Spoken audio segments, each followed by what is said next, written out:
partir de là dinañu xam exactement comment jouer avec les autres équipes. Mamour, en toute honnêteté, pourquoi la France a peur du Sénégal? Bon. Parce qu'on a vu dans les médias, ils disaient que. xam nga soo nee peur ragal maanaam Sénégal dafa jël li nga xamante ne moom mooy l'ascendance psychologique. Okay. parce que Sénégal bi muy gagné France. France moom moo ñu ëppoon joueur de moom moo ñu gënoon baax les équipe téeméeri junni yoon. mais jour boobu noonu la force de caractère de l'équipe nationale du Sénégal moom moo ñu permettre encore une fois. ñu remporter boobu les rencontres léegi nag match bi la France a des incertitudes. parce que France bi ñuy def seen exploit boobu en 2018. ils avaient un excellent milieu de terrain. ñoom Blaise Matuidi ñoom Paul Pogba ñoom N'Golo Kanté. Antoine Griezmann Olivier Giroud à l'époque. ak Kylian Mbappé une bonne défense. ils avaient pas ki nga xamante ne. Giroud n'avait pas marqué durant toute la campagne mais. il faisait partie des meilleurs passeurs. en déviation te pourtant Giroud. de l'impact. finition bi en termes de clinique devant les buts. il a un pourcentage très élevé. bi ñu demee ci coupe du monde 2022 France finalu na. mais boobu ba tey nag Didier Deschamps a des incertitudes xam nga Didier Deschamps su insisté waatee dem jëli N'Golo Kanté. mooy la France actuellement il faut le dire ils ont des problèmes au niveau de l'entrejeu. Comment peut avoir Tchouaméni et Camavinga avoir des problèmes dans le jeu? La France joue avec un schéma 4-2-3-1 et ci milieu de terrain boobu noonu amaana Aurélien Tchouaméni moom moo ci am un pourcentage très élevé dans le 11 de Didier Deschamps. Camavinga par moment il n'est pas régulier. mais N'Golo Kanté su ñëwaatee on peut s'attendre à une équipe de France boo xamante ni dañuy jouer ak ñaari milieu de terrain Tchouaméni N'Golo Kanté et d'après les derniers matchs Ryan Cherki moom mooy nekk dans l'animation. Pourquoi j'ai l'impression que Deschamps est trop défensif. waaw mais xam nga N'Golo jóge na championnat saoudien bi ñëw na Fenerbahçe. loolu nag c'est un message très clair il va faire partie des joueurs les plus importants dans le dispositif des Bleus et match boobu noonu dama la koy wax fii. milieu de terrain moom moo koy gagné le Sénégal. l'impact au niveau du milieu. non xeex ak ñoom indi un bon caractère dal seen kaw parce que N'Golo bi nekkoon Leicester City nekk Chelsea wute na nag ak N'Golo Kanté bii nii. et Aurélien Tchouaméni malgré ses prestations yi nga xamante ne ñi ngi koy gis au niveau du Real de Madrid. il ne répond toujours pas. à l'attente aux exigences.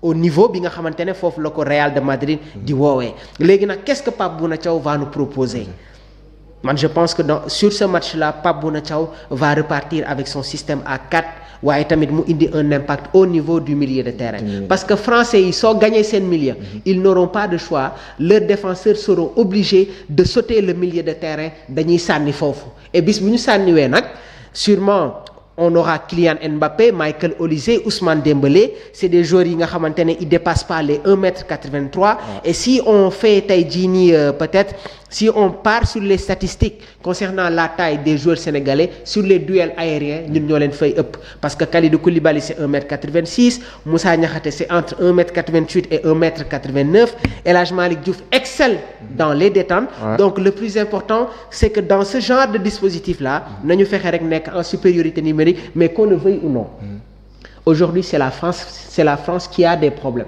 parce que nekkoon nañu finaliste sur la Coupe du Monde 2022 donc si cette équipe-là se retrouve dans ce groupe-là composé du Sénégal le tenant du titre africain et une équipe comme la Norvège mais équipe favori bi moom moo nekk jamono ji ci ay problèmes. Alors moi ce que j'arrive pas à comprendre comment on peut être une équipe favori mu nekk ci benn poule boo xamante ne Norvège moo fa nekk Sénégal et puis automatiquement quand il y a le Sénégal journaliste yeeg que tout le monde crie au scandale comme si on peut pas avoir Kylian Mbappé avoir Didier Deschamps sur le banc et avoir peur du Sénégal. Mais la France a des incertitudes. Est-ce que c'est pas surtout nag au niveau 2002 qui reflète sur le non surtout mais waaw mooy ascendance psychologique bi te dafa am loo xamante ne dañ ko ci gagné et imaginez avant cette rencontre là El Hadj Diouf ñëw wax ak boy yi ñoom Kalidou Koulibaly ñoom Mamadou Niang gars yi mais même Pape Bouna Thiaw te Pape il faut le dire amul lenn loo xamante ne mën na ko jàngal joueurs yi parce que nos joueurs sont dans les grands championnats ils sont confrontés à toutes les formes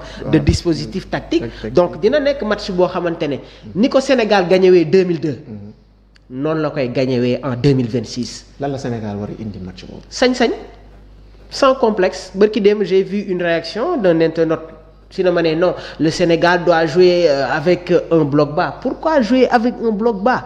Le Sénégal doit continuer à jouer son football. Parce que cette charnière française là, à part William Saliba, Deschamps dafay nekk par moment ci un ballottage.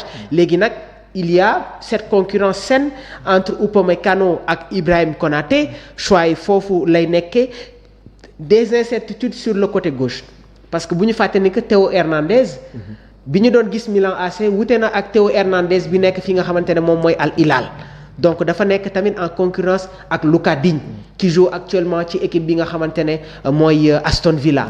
Donc cela veut dire qu'aujourd'hui Didier Deschamps n'a toujours pas son 11 officiel. De même que Pape Bouna Thiaw bi nga xamante ne nag commencé nañu di am li nga xamante ne moom mooy ay approche sur le système et les joueurs yi nga xamante ne amaana bokk nañu sur son dispositif bi nga xamante ne voilà moom la ñu war a proposer ci coupe du monde bi ñu war a jëm ji bi. Alors donc en quelque sorte on peut espérer que Sénégal mun na am ay chance ci match yu mag yu mu dëkkee mais Norvège. Chance. Non. Donc en fait quand je parle de la chance. Oui? J'évoque quand même les dieux du football. en quelque sorte Jibi man de day metti rek waaye France pour mu génn ci équipe Sénégal bii nii dina wax lu leer dina wax lu leer parce que nee naa leen tamit ne suñu coupe d'Afrique moom mooy déterminer suite nu ñuy aborder ñun suñu coupe du monde. kon mun nañu continuer ci logique gu dispositif tactique bi ñu am mais ossature bi nomenclature jeu bi ñu am ci coupe d'Afrique bi mun na continuer ba ci coupe du monde. dama posé woon une question au doyen Conté sur le système de Pape Bouna Thiaw sur les choix qu'il a à faire mu ne ma Mamour jël un temps de réflexion ne ma Pape est tenu par des circonstances objectives il est tenu nii la ma ko waxee c'est une phrase que j'aime bien parce que li ma siy décrypter foofu dafa bëri trop mais li ñu Pape Thiaw di proposer contre la France dina wute ak li nga xamante ne moom la ñu proposer face à cette équipe de la Norvège parce que la Norvège dañuy jouer avec un schéma 4-2-3-1 wala un schéma 4-3-3 s'ils n'ont pas Martin Odegaard l'équipe joue avec un schéma 4-2-4 léegi nag équipe boo gis day am qualité ak la Norvège mais man dama gëm ne que seen entraîneur bii di Solbakken suy jouer contre le Sénégal il va jouer avec un schéma 4-2-4